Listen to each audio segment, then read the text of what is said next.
So Chris is just going to be moving his equipment there, but we're going to get started with the conversation. Start now. Okay. Well, I have to introducing Clare and Tadhg. Okay, perfect.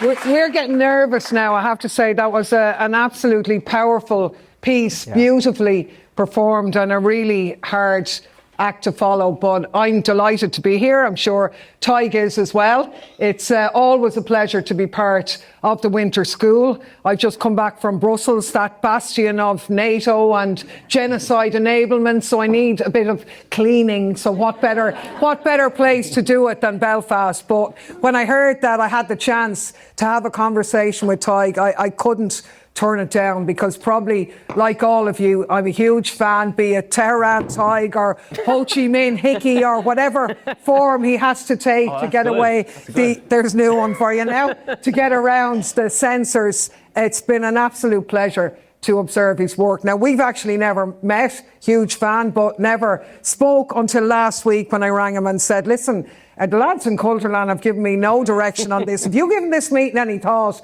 And he said, no. And I said, well, neither have I. And I said, so, right, should we just have a chat anyway? And if we struggle, we'll call you in for a Q&A, but we'll leave you a bit of time as well anyway. So I suppose my first question is, being like the rest of you, when you kind of exploded onto the scene, which are just incredibly powerful. I mean, it's like the old saying, I'm sorry, I didn't have time to write you a short letter, so I wrote a long one. It's actually to do a condensed piece and get so much into it like you do. How did you sort of find that method of work? Did you have a day job before that? What was your background into getting into all that, both politically, I suppose, and through the medium of social media? Yeah, I mean, first of all, anyway, I'm so delighted to be here, and I really mean that. I've been to so many events actually in this room, and then to be up here doing something, it's actually quite surreal, and I feel slightly scared. But anyway, I'm sure you'll look after me. But yeah, I suppose my day job in a way was more commercial, mainstream comedy. I'd had lots of different jobs, whatever, but for a while I was able to make a living from doing, kind of the type of comedy that might get on television.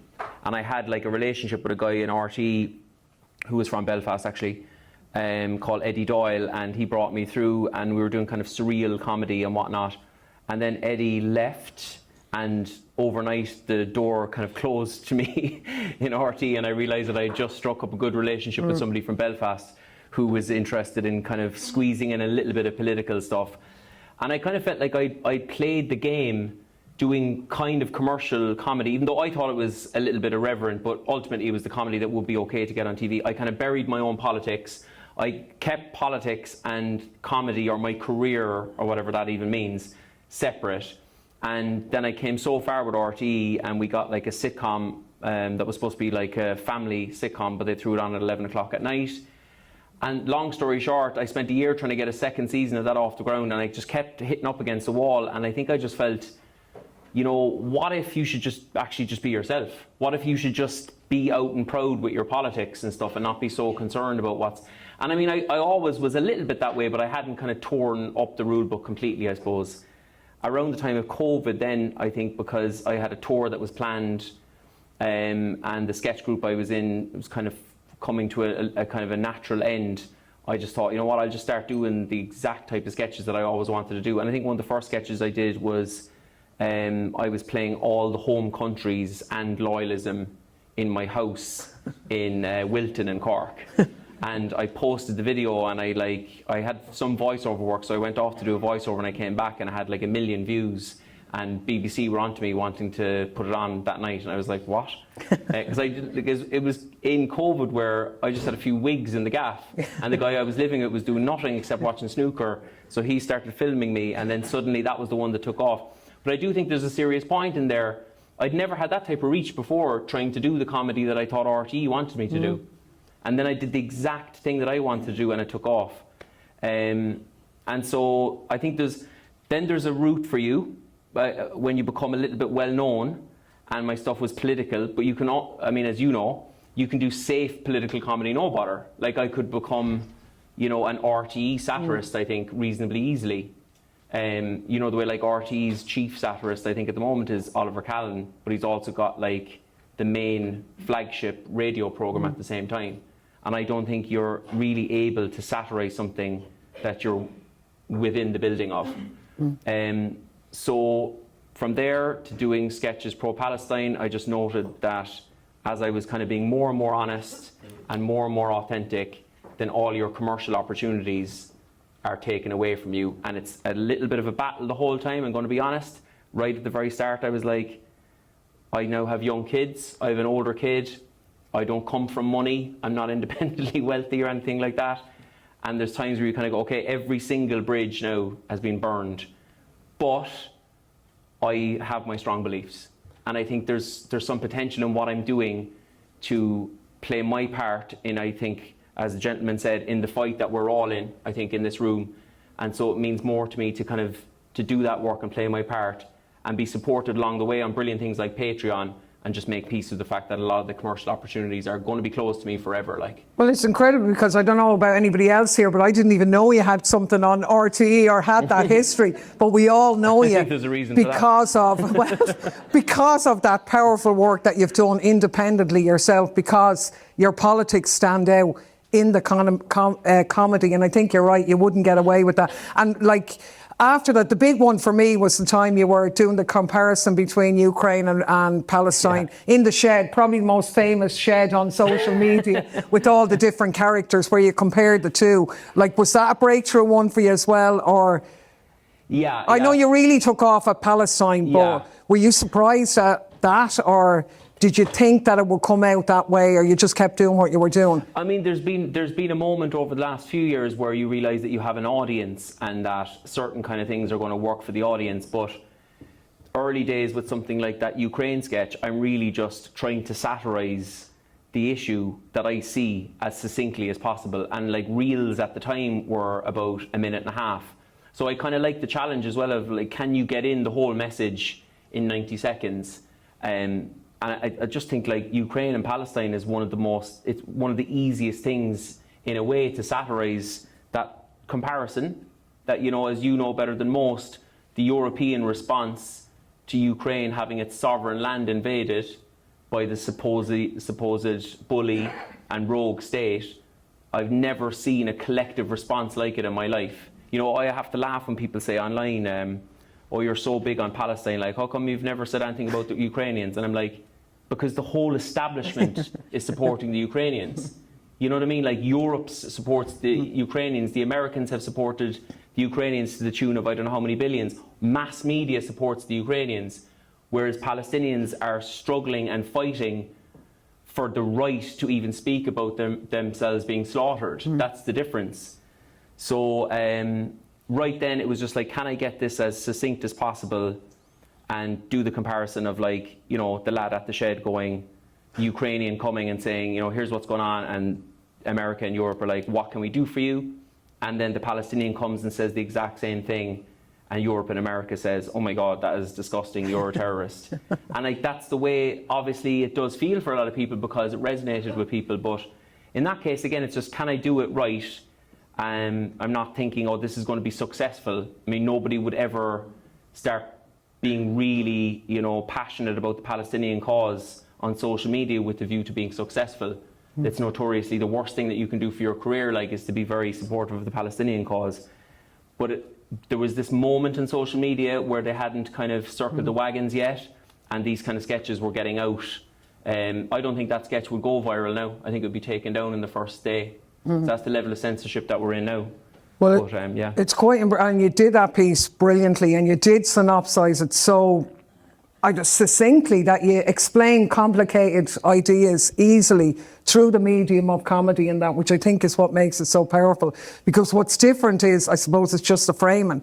Because actually Europe isn't helping Ukraine at all. There's probably about 1 million people dead in that war. They say they're helping, but sending arms in has only helped the military-industrial complex. Actually, in both cases, they ensured that the wars didn't end. They opposed ceasefires, but in one, they armed the Ukrainians and said it was self-defense. And when Palestinians defended themselves, they were, as you say, terrorists. But I mean, I think you really did break into it around Palestine, and through that, then And I don't know, was it always your politics I mean, kind of instinctively Irish people support Palestine? Had you a broader view beyond Palestine? Like you got into bit of trouble now at home for going to Nasrallah's funeral, for example. So that kind of thing. We were very proud of you, but you know, RTE and that probably didn't like it. Absolutely.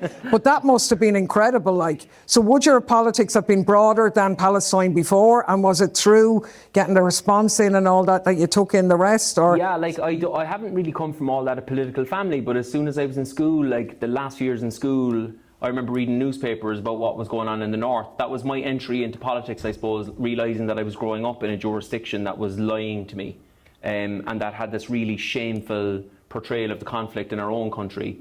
So that was my entry into politics, I suppose, and then becoming interested in Irish Republican ideas and philosophies, and all the ones that I was attracted to were internationalist.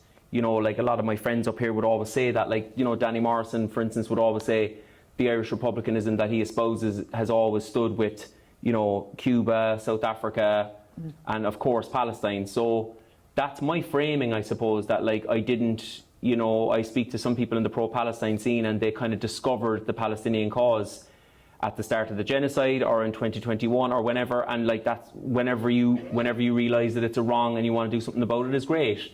But I suppose I'd always known of the cause through the prism of Irish republicanism or whatnot, you know. And I feel like, you know, obviously what Palestinians are going through, and I would say what Lebanese are going through as well at the moment, and Iranians, I think is obviously on another level in many ways to the Irish story.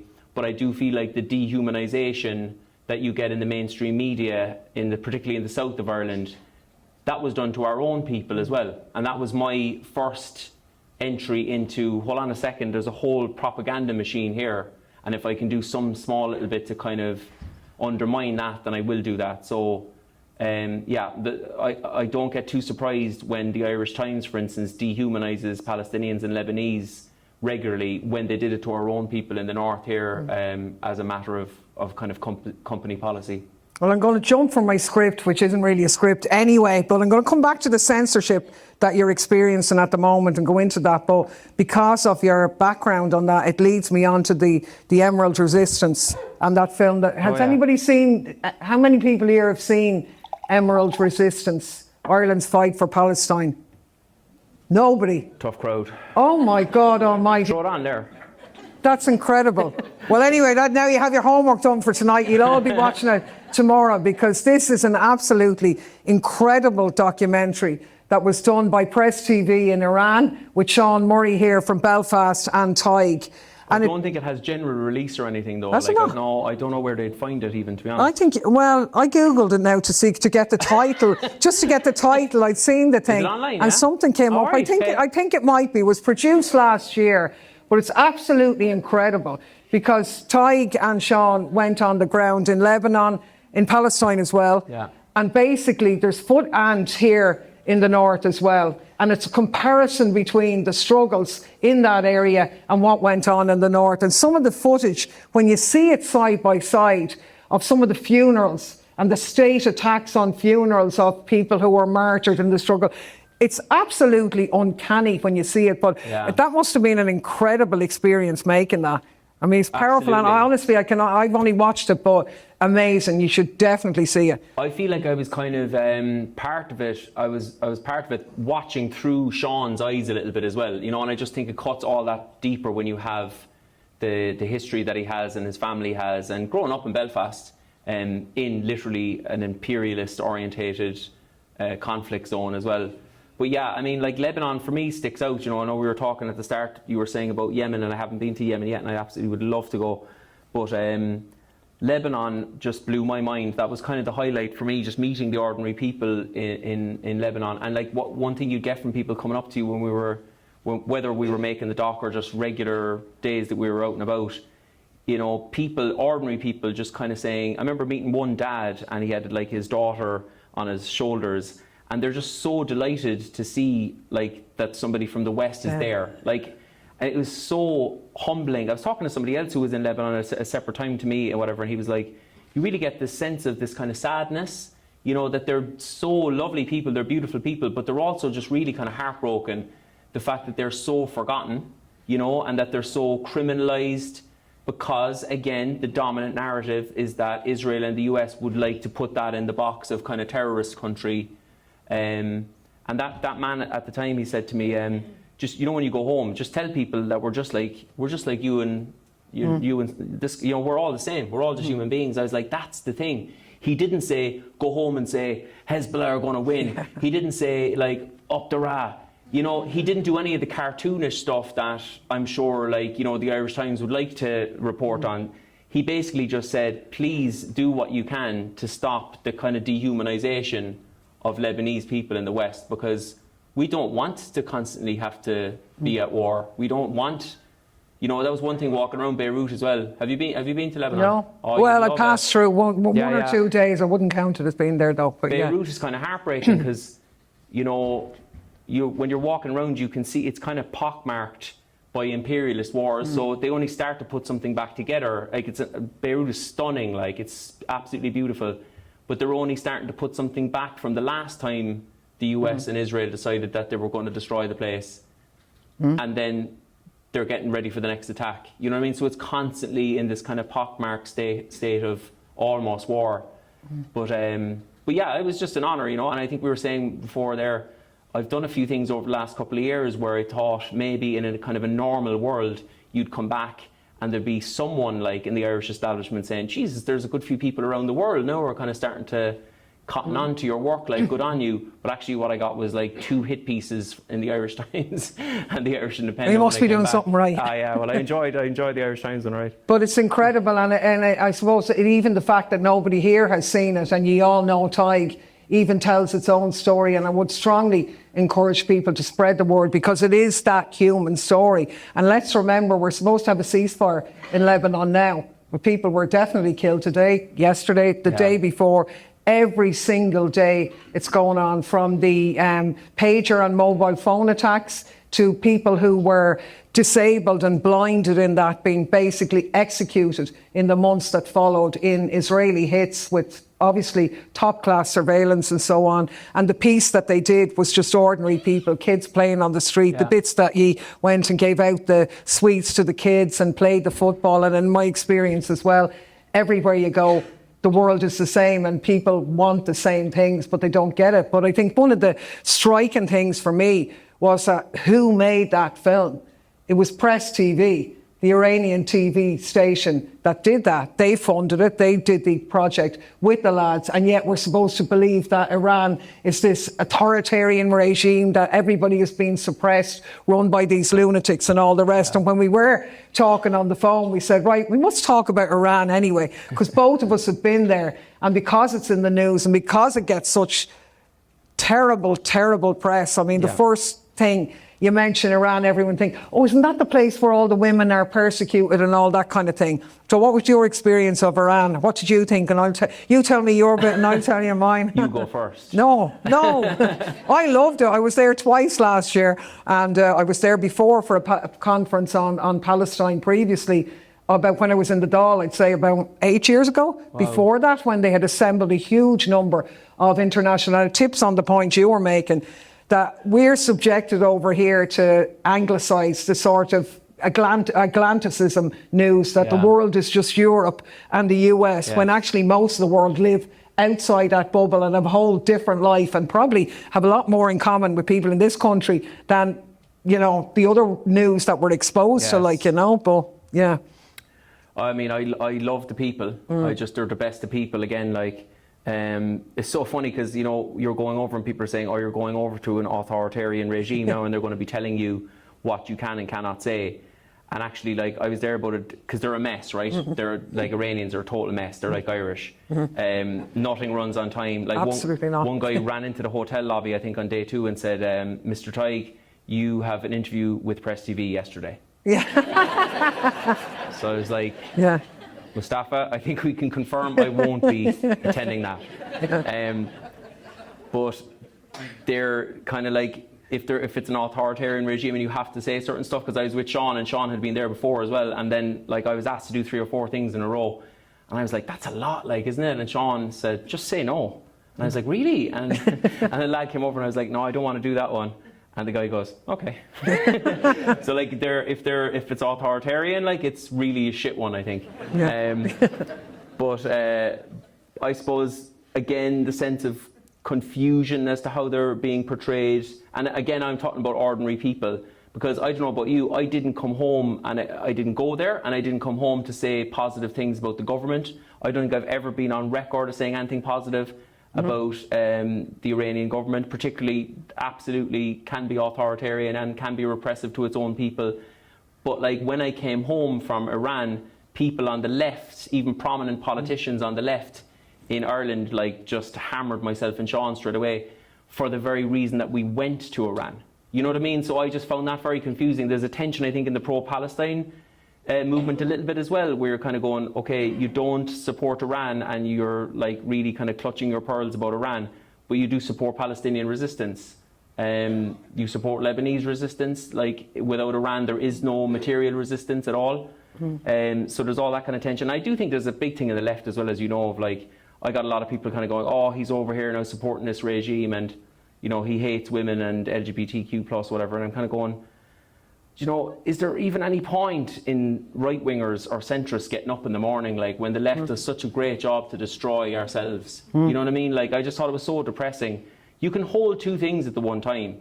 I think I was saying to you before, when these protests started in Iran and they were economic protests, I probably would have been on the streets with them. I like a protest, you know what I mean? And I certainly would like an anti-government of my own country protest. But you can hold two things at the same time. There are economic issues there without a shadow of a doubt. The country is struggling in many regards. That can be over here. And then you can be absolutely against the infiltration of these protests by Mossad and the CIA, which they're telling us they're doing. Mike Pompeo is tweeting, we're with you on the streets. The Israeli media are covering it all the time. And I don't know, like if you find yourself on the same side of the argument as Rabbi Shmuley, I think you've lost your way. You know what I mean? So I support the Iranian people with whatever they want to do in their own country. I would say, for instance, Micheál Martin is probably my least favourite person of all time, including fictional characters. Yeah. But would I want the US to bomb Ireland to get him out of government? Absolutely not. I'd be the first man defending him. I think it's up to Ireland to decide how we want to run our own country, and hopefully we'll be developing a brand new 32-county socialist country. Woo! And I think if you're on the side of Western interventionism in Iran, you're basically saying that it's up for us to decide how we want to run our country, but we know best as to how the Iranians should run their country. I'd say let's leave it up to Iran. Exactly. I find it incredible. Like, I really do, how much, as you say, that even people on the left who really should know better are turning. That on the one hand, they're saying we support the protests, but we're against interventionism. When Bissonnette goes to Davos and says, Donald Trump told us to squeeze that economy to breaking point, and it worked. So they caused a run on the currency. Ordinary people saw their livelihoods decimated. It was merchants and shopkeepers and so came out on the streets, as they had every right to do. Initially, the government was responding to those protests. I would say they didn't manage the economy that great. They have a lot of difficulties with sanctions. I wouldn't have necessarily done things the way they did it. But the situation changed. And Mossad and the US are not making that up. So those who say, I'm against, but I don't want there to be an intervention. There is an intervention. It's already here. And if they succeed in that intervention, then Zionism is going to be enabled in that region. That the last bulwark, Tadhg made the point, Gaza, the genocide, Syria, gone, Hezbollah, Lebanon, gone. Iran is the big one left. And that is their, I suppose, the nemesis of Israel in that area, and that's why they're pushing. And how people can't see that, well, I understand in a media context, but it's just completely wrong. And I mean, even when you come back and people say, oh, but it's very repressive and all that kind of thing, the death penalty, and go, absolutely, totally opposed to the death penalty, but I'm opposed to it in America as well. Exactly. I still went to Nashville on my holidays 2 years ago. Does that mean I support Donald Trump? I mean, they don't join the dots on that. Nobody would, like, Drive Time wouldn't be interested in speaking to you about travelling to the US, though. That's the thing. Yeah. So that's more of the Western imperialist mindset that, like, the brown countries are up to no good. That's what it comes down to. Like, I got to Tehran the first time, and I'd never had any dealings with the Guardian columnist Owen Jones. We just followed each other on Twitter, and he sent me a DM going, "Iran, really?" And I was like, in a way, that message is all that's wrong with the left, because you're doing the Western imperialist neocon perspective. You're doing their bidding for them, because you're basically saying, "I know better. I know better than what Iran is doing. I would run their country differently." Yeah. It's that attitude has the world completely fucked up. It's terrible, and I really got it bad because, you know, you're going to that country that suppresses women.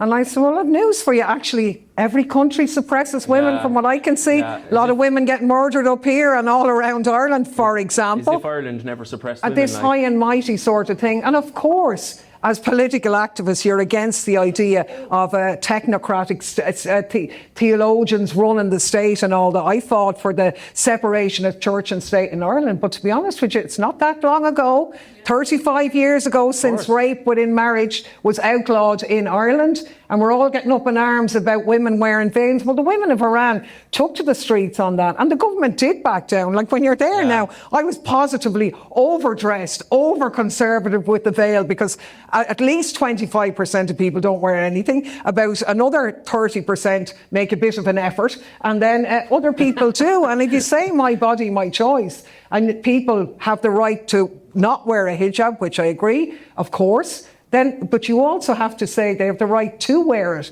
if they want to, and let them decide for themselves and stop undermining. But I think it's incredible how much the left are afraid to touch Iran, because it's actually important to the struggle against Zionism that Iran is defended in this regard. And it might shock you, there was, well, nothing to shock you about the European Parliament, but maybe it might shock you about the behaviour of some people in it.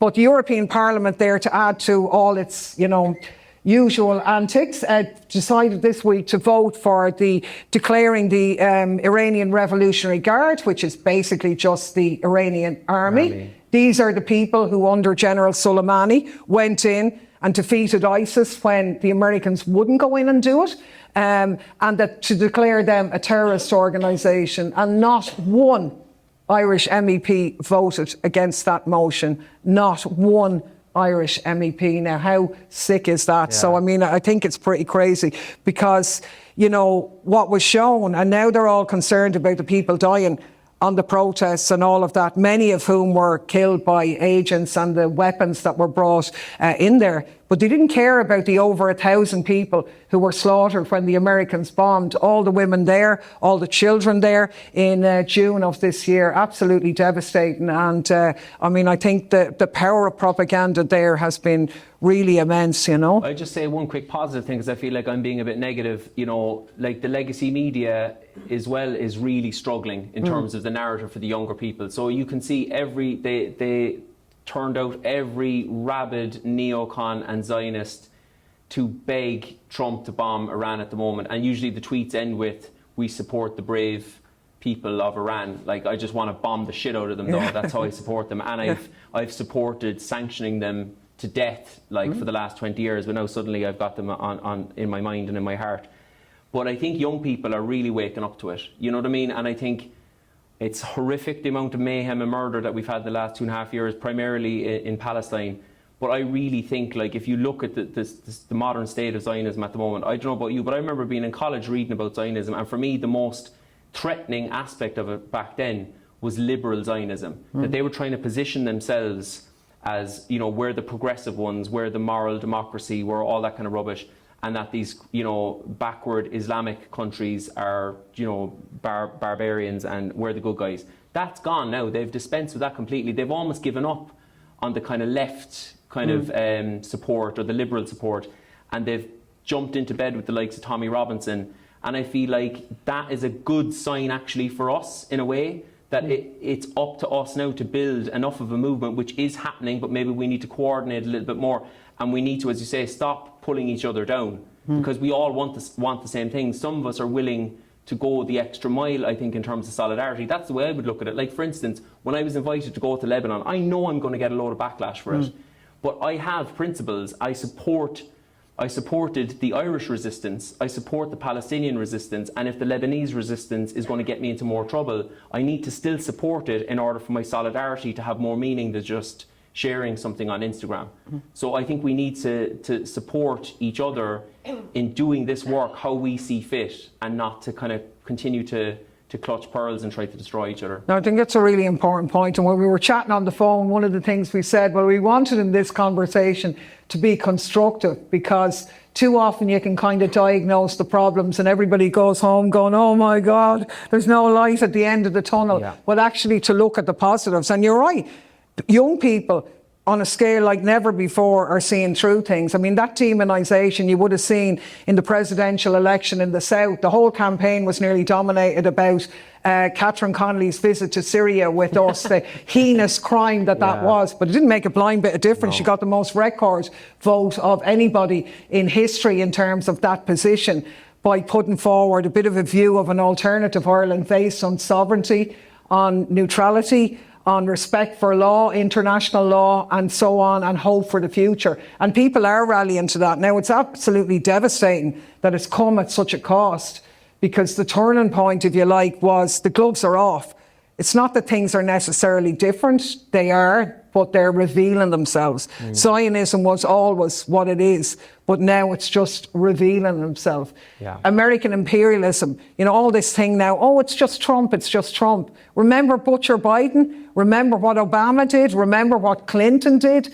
It's all a legacy of the same thing. It's just Trump calls it out as it is, the big orange ignorant pig. It's just revealing it as it is. And that is important, because people have seen through it, and I think they're grappling for a way out of this, you know. And you're going to tell us how to get out of it. No bother there, yeah. Yeah, I mean, one thing I'm trying to do, like, I'm doing a podcast soon with a mate of mine. I'm being supported by a studio in London, which is run by an Iranian, funnily enough. It's hard to get any studio in the south of Ireland to support me, you know what I mean? Like, so they don't want to get cancelled with me. But in some of the work I'm trying to do, I'm trying to focus the attention on, you know, say, like, I think most people in this room, if you've been involved in a pro-Palestine action, you'll get somebody online or you get somebody in real life saying, what about the homeless? What about your own homeless? Look after the homeless. As if I've somehow made a choice. You know, as if there's a homeless lad here and somebody from Palestine here and said, like, sorry mate, I'm busy. We can hold everyone together. Instead of, I find, battling people on the right, particularly online, which is just, I mean... Do you do it? Do you engage? I used to get a sick satisfaction out of it, to be honest, yeah, but then I'd lose entire days. I mean, this is back in the actual Twitter. You know, X is, you can't, I mean, X is just kind of revolting now at this point. But instead of calling everyone a racist, which also happens on the left, in my opinion, and instead of dismissing people as stupid, which really pisses me off, because it's really classist as well. There's usually a classism that underpins all that. I think the guy saying, why don't we help the homeless, the way to do that, I think, is through kindness, if it doesn't sound too cheesy, because I've tried battling them and it doesn't work. So one thing we're trying to do on the podcast is, like, what can we agree on? What we can hopefully all agree on is that there's about 3,000 billionaires in the world that are hell-bent on destroying the planet that we live on and murdering men, women and children for fun.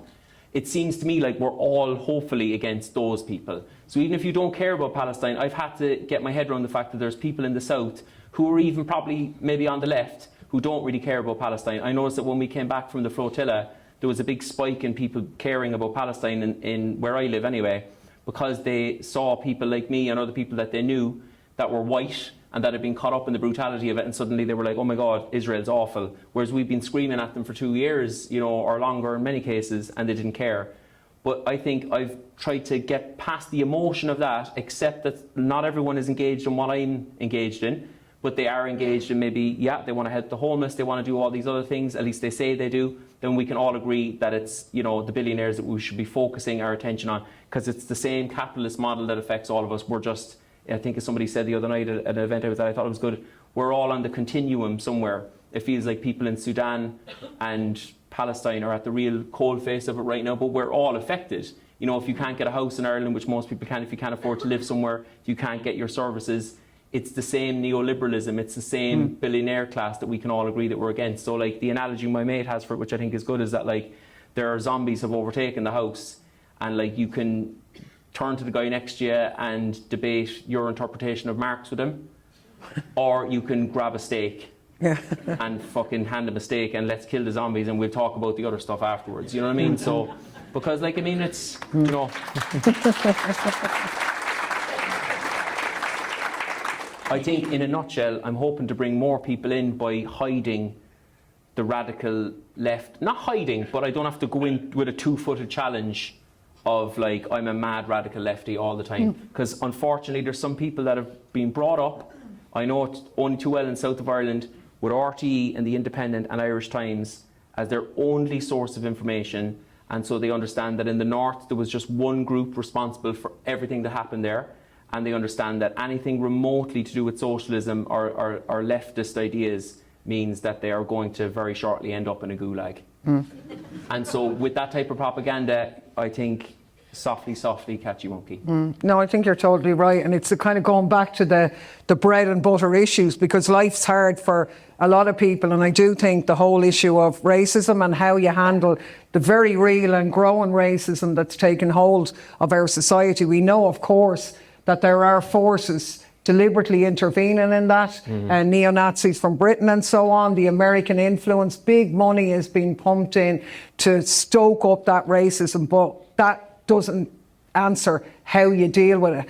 And I think dismissing people or labelling them or just shouting back, you're a racist, is not going to cut it. Yeah. You have to sort of first meet people on a point of agreement or a common ground. And life is hard, and people are homeless, and people are desperate, and the cost of living is terrible. And if our political leadership are responding by saying, well, Europe now has to spend all its money on defence, that's it, billions going in there, people getting rich and all that. Well, people can see if you're spending it on bombs, not homes, that's a serious problem. There's only one pot of money, and linking it back that actually being anti-war and anti-militarisation is the best way of dealing with the socio-economic issues that so many people face, you know. Yeah. But and I think it's important, because labelling people does not work. It just drives them into the hands of the far right, who are just only too happy to pick up the tab that's there. So, and I think you're right too, that there's no short solution. Like, you have to engage in the conversations and have it out with people and try it,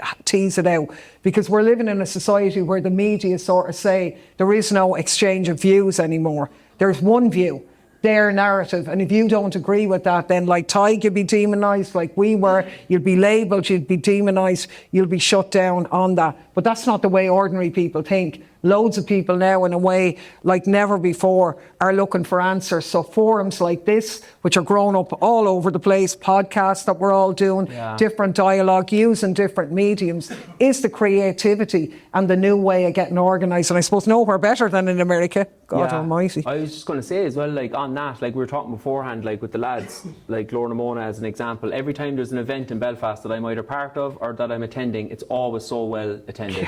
They've got such you've got such a lovely sense of community, you know, and that's not just a stupid thing that people say to suck up anymore. It's actually a kind of a lifeline, I think, to what's going on at the moment. Like, I was kicked off Instagram there recently, right? And at the start I was like, this is totally unfair. And, you know, I was a bit put out for a little while. Now I still might pursue it, because I think there might be something there in terms of maybe holding Facebook accountable, holding Meta accountable, not for me, but for everyone that they're doing this to, like, because I mean, censorship is a big thing. And if we win the battle to speak freely, I think we win the battle. But I'm actually delighted. It's a weight off my mind to be off it in a way. And I'm starting to think, is it a kind of a bit of a spiritual intervention or something to just coax me into doing more stuff in real life? Because we need to do more stuff in real life. I think with the kind of modes that we have right now anyway, when they're literally, I mean, in the case of TikTok, it's almost cartoonishly obvious how Zionist controlled it is now. So if they're buying up the social media platforms that we've traditionally have, two things I think needs to happen. We obviously need to create our own, but then maybe we get back to doing stuff in real life as well. I mean, people already do it here. It doesn't happen in the south that much. Like, one thing I'm going to try and do in the next little while down south is try and create platforms in real life where people can meet and discuss their issues if they've got like from a different political background, or like, you know, I think if somebody's got the balls to sit down and say, look, I've traditionally had like anti-Muslim views or whatever, I mean, I can think of one or two people that maybe could be coaxed into saying that that's where they were in their heads. If they met, like, for instance, some of my good Palestinian friends in Cork, I know it's game over. Like, as soon as you talk, this is the problem, isn't it? Like, if people don't talk to each other, it's very easy to have this weird kind of perspective on somebody because you've just gone down a rabbit hole during COVID, which I think we all, you know, identify with to some extent. But if you meet people in real life, again, to go back to what you experienced in Yemen and what I experienced in Lebanon, it's just human beings. Like, we're all human beings, and most of us are under the boot of the same issues, like the same imperialist billionaire class issues. Well, I think we'll be delighted to hear that you are doing more of that face-to-face stuff, because I think it is important. But in terms of continuing online, you're finding ways around it as well, or have you given up on that? No, I You're find still ways doing around that, it. yeah. Yeah, no, definitely. And like, as I say, I have the studio in London that are supporting me, and actually we're expanding and trying to do a lot of bigger things. I'm also kind of trying to get away from the idea of when you're on the left that you kind of go like, oh, you know, I'm happy to keep making stuff in my garden. Thanks for allowing me to be here. And then you're like battling against people on the right, or like say with Zionism, and they have like all the mechanics, they have all the financial support. I actually am going to try and encourage people on the left to stop like patting each other on the back as well, and invest in Glór invest in, if you like, you know, anti-imperialist media. Like, those people need money as well. You know what I mean? Like, I've definitely experienced a lot in the last couple of years where it's like, love what you're doing, but like nobody wants to kind of get involved with you because it might get them cancelled and whatnot, you know. So, but it's not just me. I think it's independent media everywhere. Like, there's independent media like across the board that are getting much more hits than mainstream media, but they're struggling to keep going because there just isn't that kind of financial support there anymore. So I think we need to find, I don't know, would there be billionaires on the left? I don't know. There's a few of them, actually. There's a few in Ireland. Well, part of the problem, actually, multi-millionaires. Some of them are investing a bit. Exactly, I don't think they're quite at the billionaire level, but they are investing a bit. Yeah. But yeah, it's not enough. But yeah, they should put their money where their... I mean, I know Paddy Cosgrave obviously supports the Ditch. Yeah. He's opened a facility in Dublin. It's a kind of it's not actually open yet, but it's kind of a bookshop where people can book meeting rooms, come in, read sort of left-wing literature, make podcasts down in the basement, all that kind of stuff. So that's good. There is a few others as well, but yeah, probably not enough, you know. Not enough. I was just going to say, I was doing a pro-Palestine events in Scotland last week, and the lad who was running it for me was telling me in the car that amongst the Muslim community in Scotland, for instance, he's just very disappointed because he kind of says if somebody comes in and says, you know, do you want to throw a few quid into the box for people in Gaza, they're happy to do that. But I think he was making the point, and I really agree with him, in many ways it's kind of too late then. You know what I mean? It's great to give money to charity, but let's build the movement. Let's put money into media. Let's put money into building the infrastructure, because we're up against an enemy that has all the resources. So I think we're too quick. I think, you know, I'm just using that as an example of the Muslim community because he was telling me, but it can be like that in Ireland too, where it's like, you were still in put money in the poor box mentality. But where is the investment in the kind of infrastructure that we need to build to actually fight back against empire, not to throw pennies at each other when we've been brutalised by it? Well, I'm going to open it up very soon, but my last question-ish, maybe it won't be, but you had one video done of the story of where the kid finds out that Santa doesn't exist, but it was about international law. Yeah. Is it your perspective that international law was never there? Mine would kind of be that it is there, but it's just not. It's not being respected. It's been absolutely shafted, and we know when it came about, it was never supposed to be for the big boys, and all of that was only for the people we don't really agree with. But in a lot of the world, it means a lot. It's UN is dysfunctional. All of that is bad. But what's our alternative other than trying to build a space around it or reform it? Post-US involvement, because I think a lot of international organisations operate without the US and they're not going to be involved. They're actually going to be hostile to it and are. But yeah, that's such a good question. Like, for instance, I was talking to a few people on the flotilla, you know, and on the flotilla it was amazing because you'd be talking to people from Malaysia, you'd be talking to people from, most of the people that I was kind of hanging out with actually were in the global south, and they would say, you know, you're realising that international law isn't a thing now, but we've always known that it's not a thing. It was a kind of, I mean, international law, like looking at things like the UN, it's largely American created. What we consider to be the modern institutions of international law are kind of US created. And I suppose what has happened in the last little while, though, is that I don't think Israel was ever supposed to be doing its crimes as much in the open as it has been in the last couple of years. And that's the big thing that's changed, that once they were doing stuff kind of in the background and the UN could make certain kind of speeches and declarations about it, that would help, I think. But I mean, even in my own little experience, I suppose, when we came home from the flotilla, I suppose a part of me still thought, I have been kidnapped in international waters. We've all been kidnapped in international waters. Like, there's not a human rights group in the world that wouldn't say, unless they're obviously maybe Israeli or American, that wouldn't say that's what happened. We were intending to go to Gaza to bring baby formula to a besieged population. That's the crime that I committed.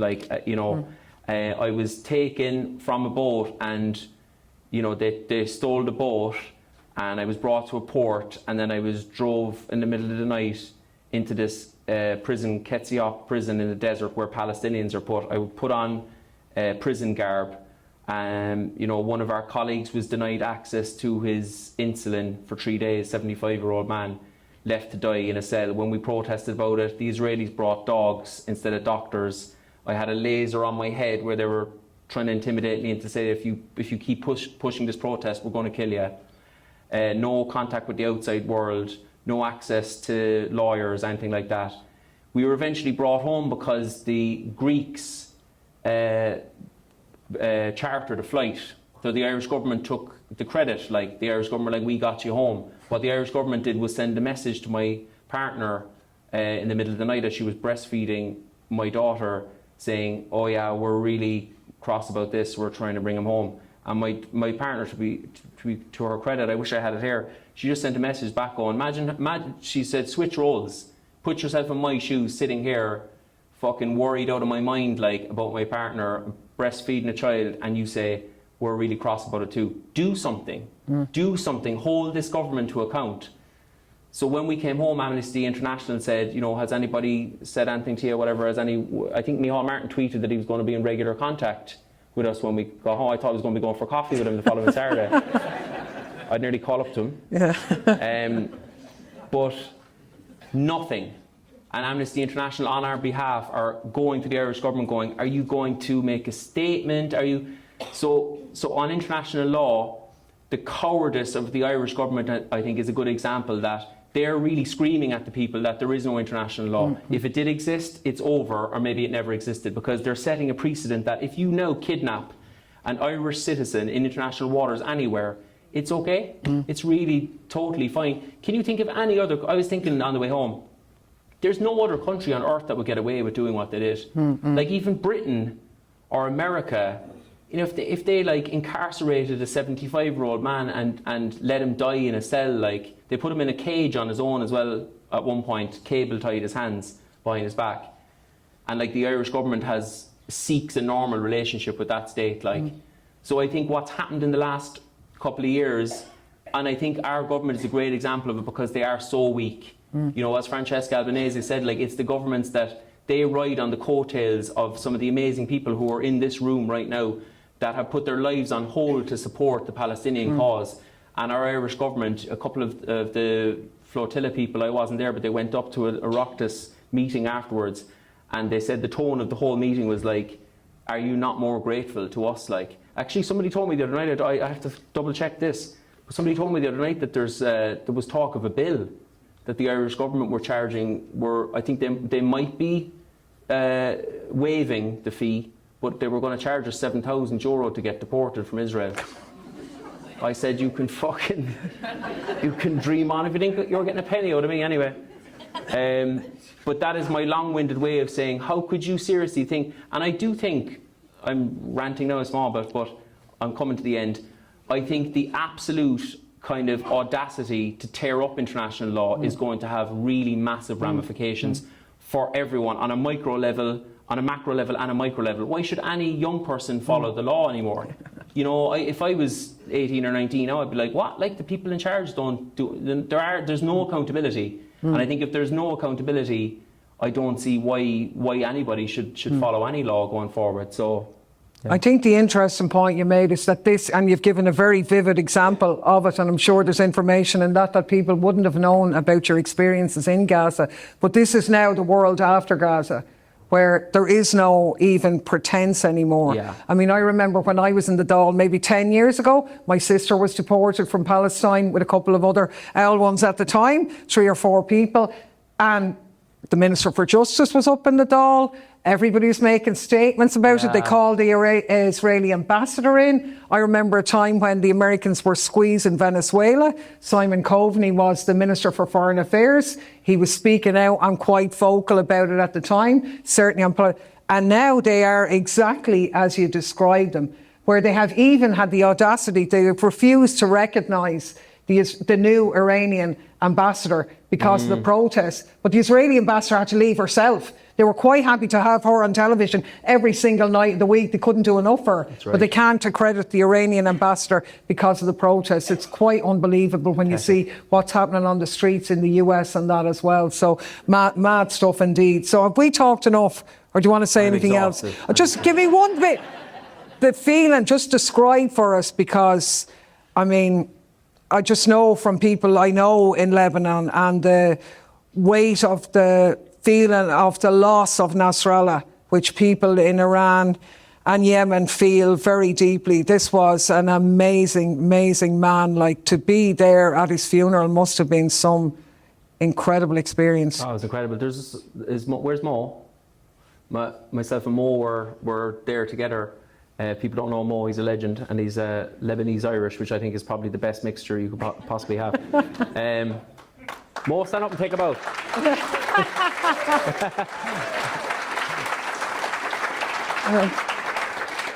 It was basically like me, Mo, and a friend of mine, Tara. Like, there was like one Irish flag, and for me it was, you know, I can't think of anybody who I would have probably admired more in terms of their ability to literally take the fight to Zionism.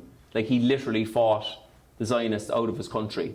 You know, and the speeches of the man, getting a sense of how much he was loved by the people as well was really quite beautiful. And it's, I mean, I don't want to be kind of cliched about it, but the comparisons to the North are really quite dramatic, like, you know what I mean? It's like the demonization of these characters, and apparently these people are the terrorists and these people are evil. And then you go and meet them and see where they lived and where the man was killed. He was living amongst his people, like, you know what I mean? It's like the Western way or the Israeli way is to flee. You know, his son died on the battlefield as a very, very young man fighting the imperialist wars of Israel and the US. Netanyahu's son is sunning himself in Miami at the moment, like, you know, so there is just a real sense of a collective wound as well, you know, like at the funeral, actually, the thing that struck me is what would bind us in the West together like this. So it was, faith plays a role, but it's above faith. It's a kind of a really strong resilience and resistance to imperialism that actually gave me a lot of hope. And whatever is happening on the ground with the resistance at the moment, because I feel like they're in an impossible situation when, as you said, international law is gone out the window. Like, nobody's even talking about Lebanon. We were talking about it there to start, myself and Mo. Like, even independent media aren't talking about Lebanon. And Israel, as you say, I know obviously Palestine is rightly, you know, has probably been the main story for a long time. But like, even back then, it was hard to get a mention of Lebanon. Now it's gone. So Israel, even on the even amongst us anti-imperialists, I don't think we talk about enough the fact that every single day Israel breaks a ceasefire that's now what, like a year and a bit old, and every single day they kill people. I'm in touch with 1 or 2 people that I would have been doing stuff with. There was a couple of girls that were like translating for us when we were over, and I was talking to one of them the other night there, and she was like saying she's almost kind of gone mad. Like, she's just like, we just have to laugh about it. Like, her brother was killed a few months ago. You know, there's still bombings all the time, and like, they can't even get any kind of a mention out of it. And again, the one bit of narrative, if there is any story about Lebanon, it's like the push to demilitarize Hezbollah, like the push to demilitarize Hamas, just makes me laugh. Like, and again, how any Irish leader could support a peace plan that doesn't in any way consider Palestinians and asks the Palestinian resistance to demilitarize when there's a government, a rogue state is bringing genocide down on their heads. Like, I just think it's such a betrayal of everything that I thought that this country stood for, like in terms of our independence and our struggle for freedom. And you're right, that's where our solidarity should be. And the answer lies really with the people. And I saw exactly the same thing in Yemen. I was there when the Americans were bombing it last year, and still the Million Man March took to the streets for Palestine every week. This impoverished country with hardly any resources, one of the poorest countries in the world. And they stood up and said, I will not stand by, their leader said, and obviously the people agree, and have any child be murdered like that. It's our obligation to defend those people. So they kept attacking the ships on the Black Sea, and of course they're the Iranian-backed terrorist government, but they get more than 1 million people on the streets every week, and the people rally behind them as well, because it's that collective solidarity and instinctive resistance that's there. So I suppose that's what... Did you get a good reception when you came back from Yemen? Well, in Ireland? From our friends. He was giving out that RTE attacked me, and I had naively gone on RTE thinking, I never talked to RTE ever, but I said, here, I'll go on, I'm in Yemen, the Americans are bombing it. It's the first time Irish people have been on a visit to Sana'a in 10 years, so they're bound to be asking me, what's it like? Is there bombs going off and many people being killed? Oh God, no. Oh no, they didn't want to know about that. It was that I was at a meeting, and this was a conference on Palestine, the 3rd annual conference in Palestine that they had organised with scant resources and brought people from many countries to it. Was how could I sit in a room with stuff on the wall saying death to America, death to Israel and all that kind of stuff. Fucking hell. And as he said, I nearly had to condemn Hamas, and we were back to all that rubbish again. So, but look, it was an interesting visit, and the instinctive solidarity of ordinary people and the innate humanity of ordinary people is the same everywhere. And our job is really to get together and organise that through social media, through face-to-face or whatever we can. Yeah. But now we'll shut up and you ask Tadhg all the questions that you want to ask him. Now is the chance. So all the things I didn't get to ask him, ye have a half an hour to ask him. So shoot. I know he's very intimidating and everything, but, Yeah.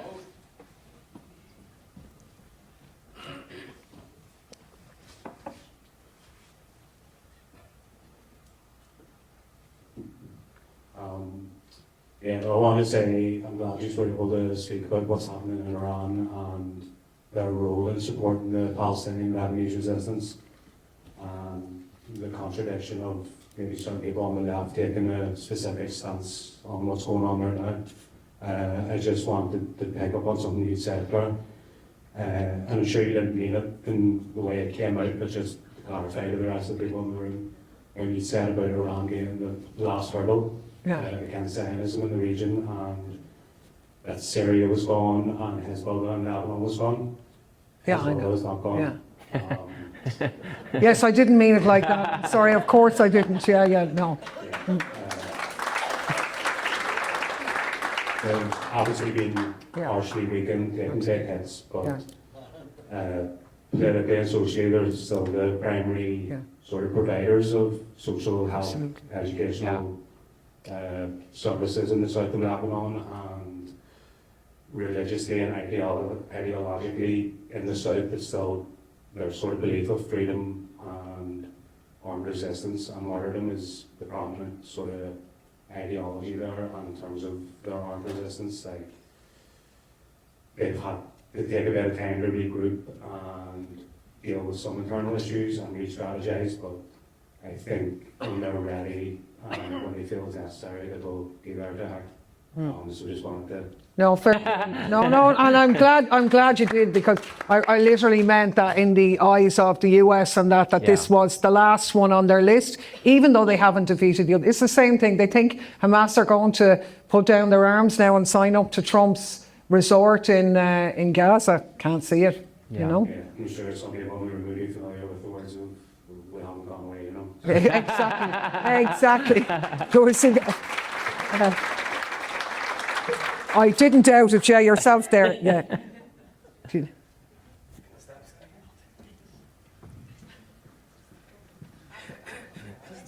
Jump over the seats there. Well, yeah, I was thinking that as well. So my question, it's just about the social media. So obviously, Tadhg, you do a lot on social media. You've done a lot for a lot of solidarity groups, a lot here in this room. So first of all, thank you for that. You really helped, get our material out there and expose it. You probably got me kicked off. So it's just to touch on what you said about, the social media. We even heard the terrorist and Atianu speak about it. Social media is the big battle. And he sat and talked about that in a room of his other terrorist Israelis. And he spoke about that battle being on TikTok.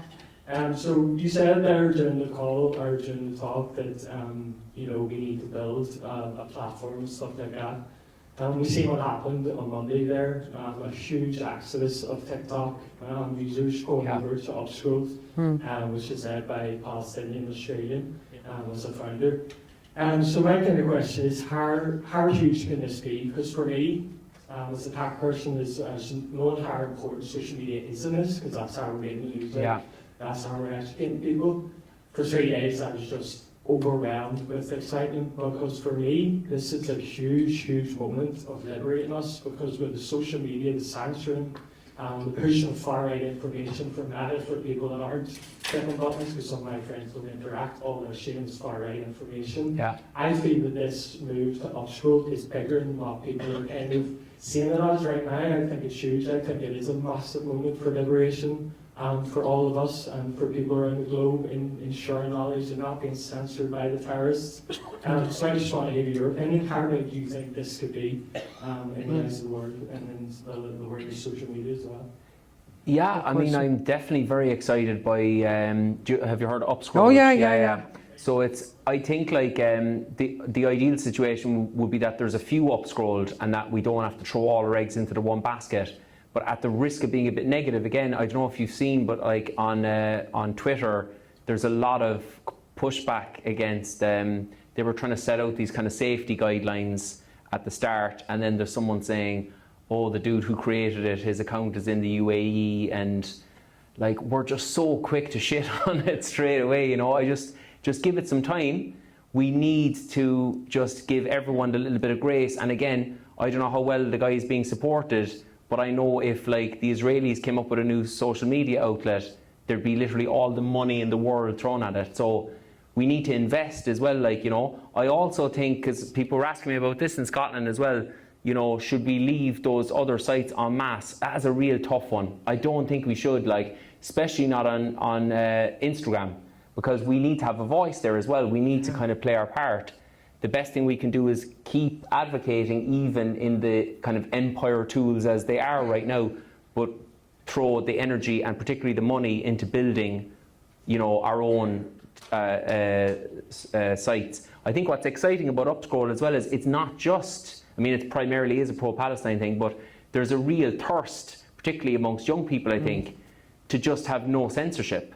Like, why can't we just have no censorship? You know what I mean? I'd be an advocate for, I've always thought, again, to go back to the free speech thing, if we're allowed to speak freely, we win the argument. You know what I mean? So like, if something is like an Israel state-sponsored trip or something like that, that's different.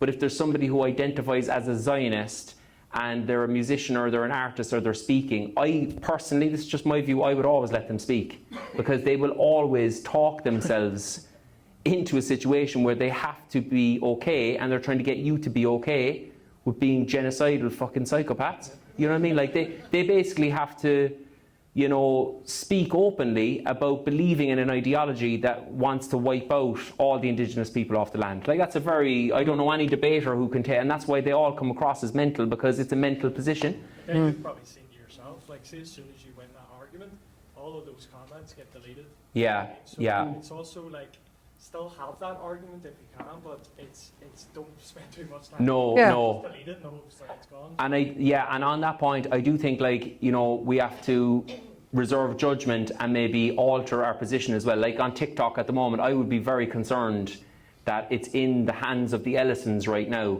I would be concerned about my data being up there.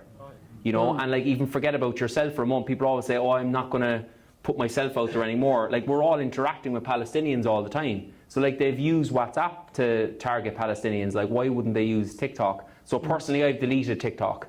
Instagram is a different thing. It's because everyone is on Instagram. I don't think it would be effective for us to boycott it in a way that's what they want. But upscrolled 100%, I wish there was 2 or 3 of them, put money, put resources into them, and also give them a little bit of grace to make mistakes at the start. Can I just end as well? See, with the Facebook and Instagram, make sure you have turned off that AI that they've turned Oh, off yeah. to read through your emails. You have to actually go in and tell them to turn it off. They've just automatically added it. So just, make sure you're aware of that. Did everyone hear that? Yeah. Oh, yes. Damien, get up there. And other people put their hands up as well, or this fella's going to be talking all night. This is what he does. He always does it. That's what I'm thinking. So just for everyone to know, I think it was the 18th of December when I turned on AIs that read through, that train the AI, it's allowed to go through your messages. Google has done the same, Microsoft done the same with their emails and their Gmail, Hotmail account. So that's why in BDS movement, that's why we're so, pushing the BDS movement, because when I talk about those billionaires, the billionaires are at the top of all of these companies, so how do we do it? We boycott the companies. Things like Microsoft have got AI running through all of that. Switch over to Proton Mail, your data is there, it's yours, there's no AI running through it and stuff like that. So it's to be aware of that tax space, because Marianne said it and the word said it, that's the big battleground for them. Yeah. There's, yeah. And then, Well, first of all, thank you for a very entertaining, very informative talk. Really enjoyed that. I personally think that comedy is a very powerful political tool, and it reaches people that activists just can't reach, and particularly young people.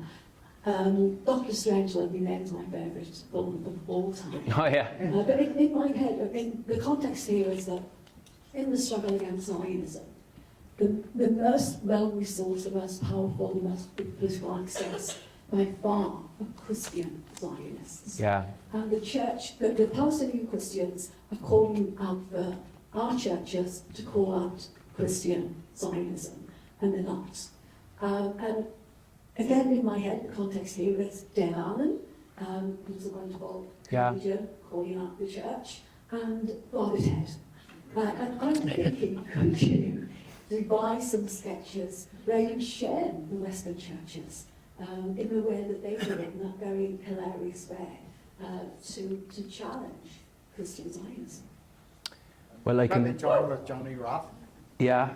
I was just going to say I can rule out a collaboration with Graham Linehan anyway.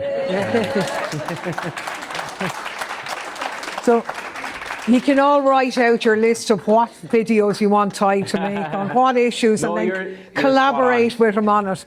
I Right, actually did and there's a one- guy over here as well. So, but I did a sketch on Christian Zionism before, actually, it didn't solve the issue. That one sketch didn't sort it out. But you're dead right, and I mean, it's so shameful. It's so shameful, the lack of response from Christian churches around the world, particularly in Ireland, in a country like this.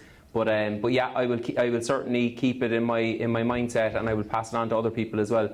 But I think the satirists can play a role there. But where is the political pressure?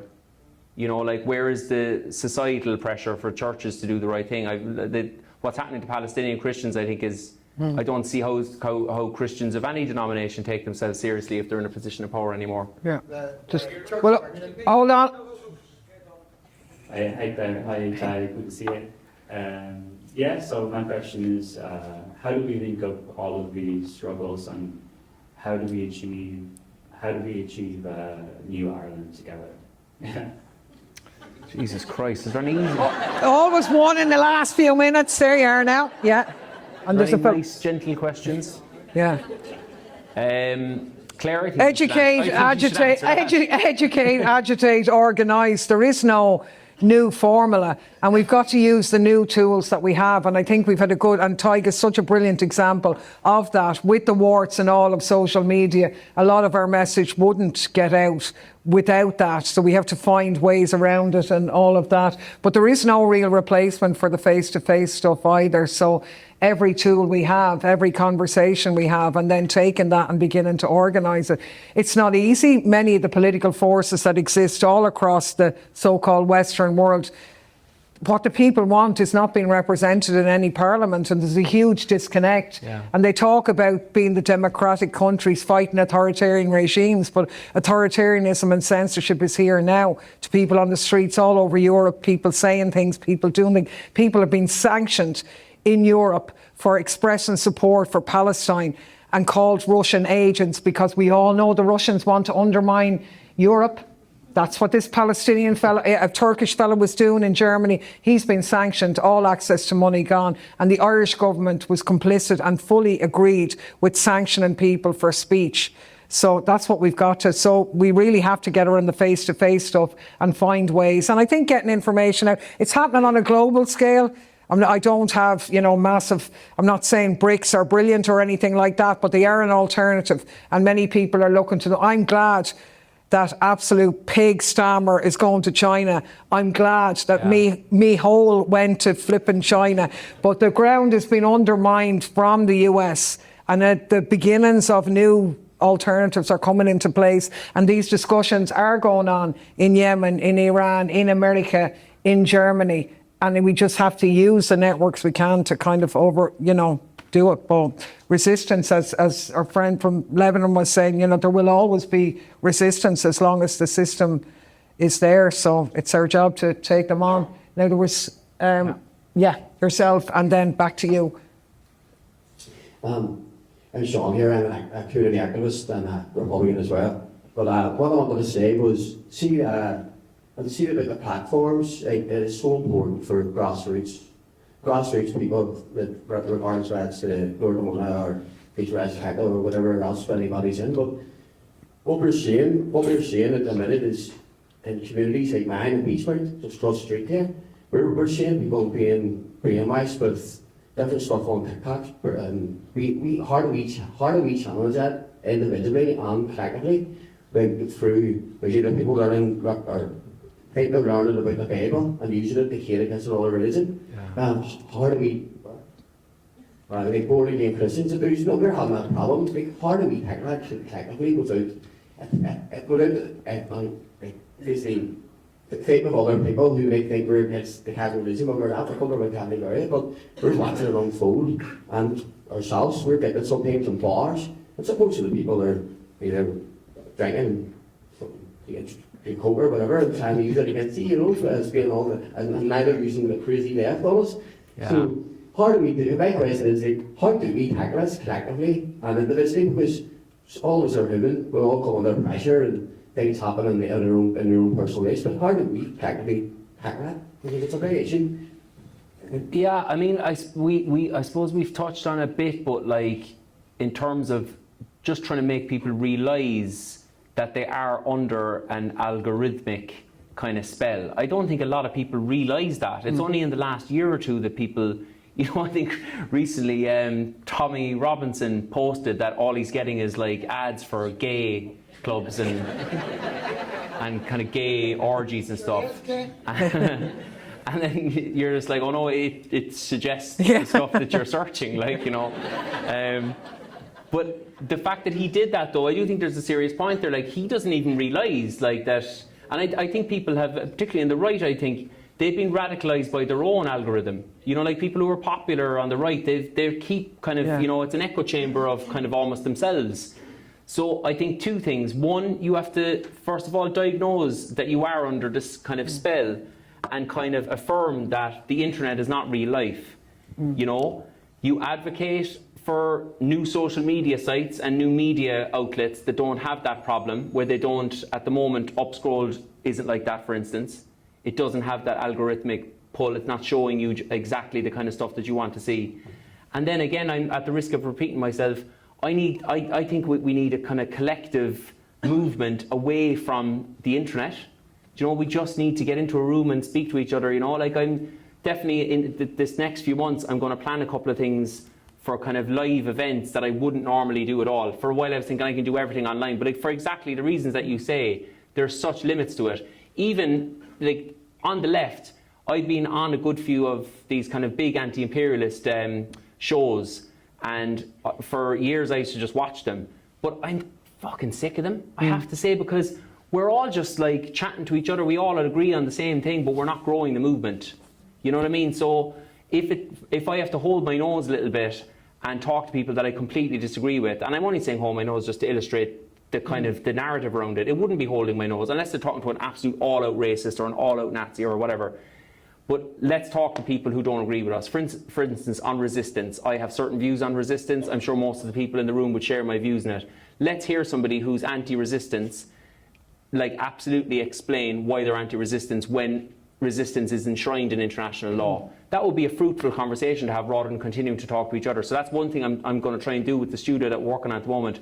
We've all agreed there's no point in me just talking to people who agree with me indefinitely on the internet. We're sick of that, like, you know. So I don't know if that's ramble makes any sense. No, I think that's a very good answer.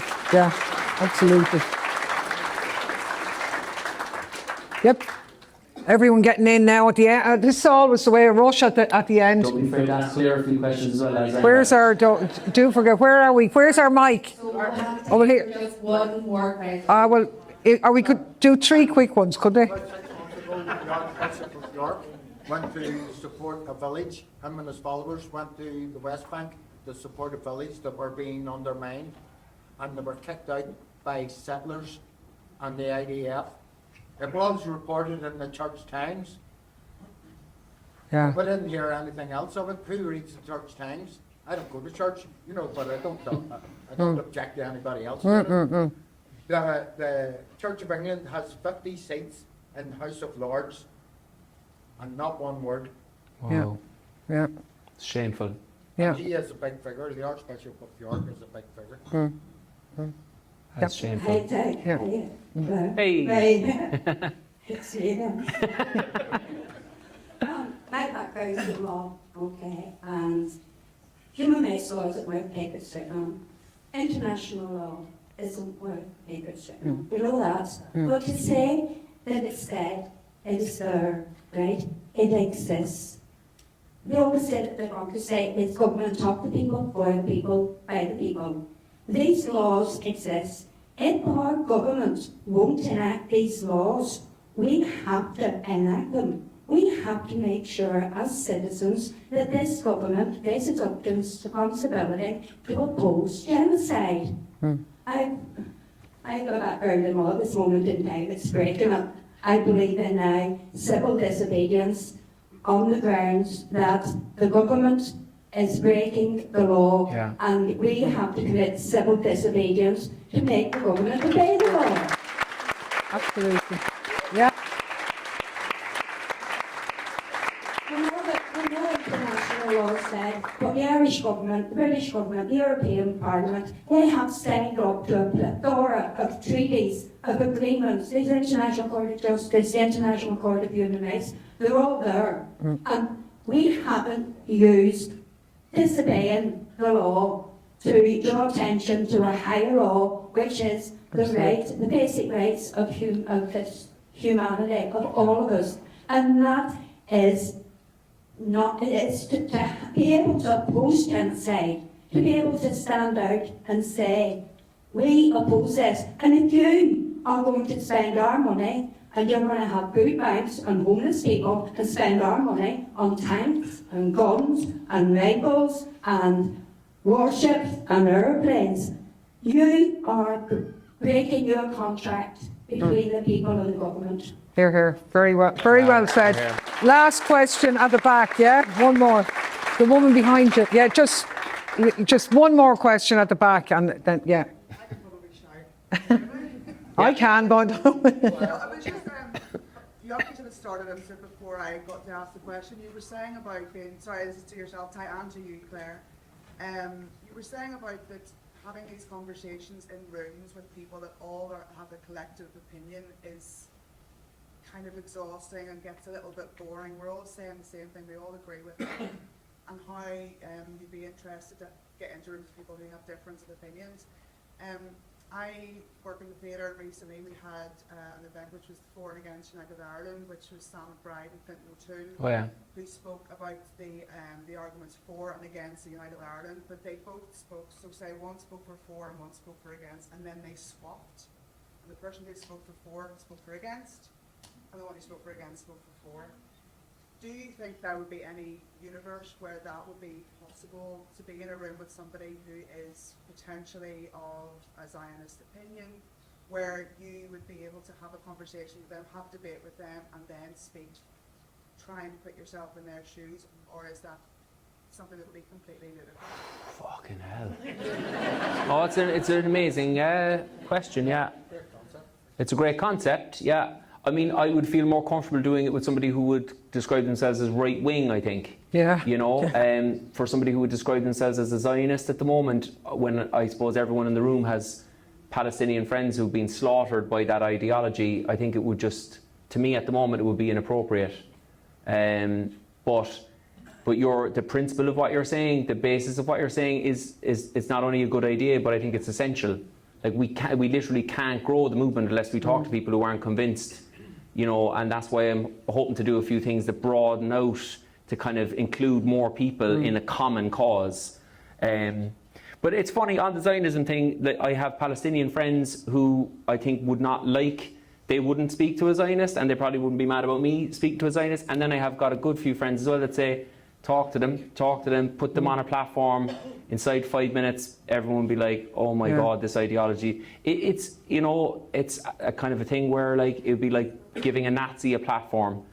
You know, supposedly it's always a bad idea, but ultimately, I don't know if anybody saw Nick Fuentes interviewed on Piers Morgan there recently. Inside about 5 or 10 minutes, this guy is like, you know, the most banned guy, and he espouses a lot of really obnoxious views. But all you needed to do was just let him talk. Because after 5 minutes, you're just like, oh, this guy's just like really hates his mom or something. You know, he's just a real loss. Yeah.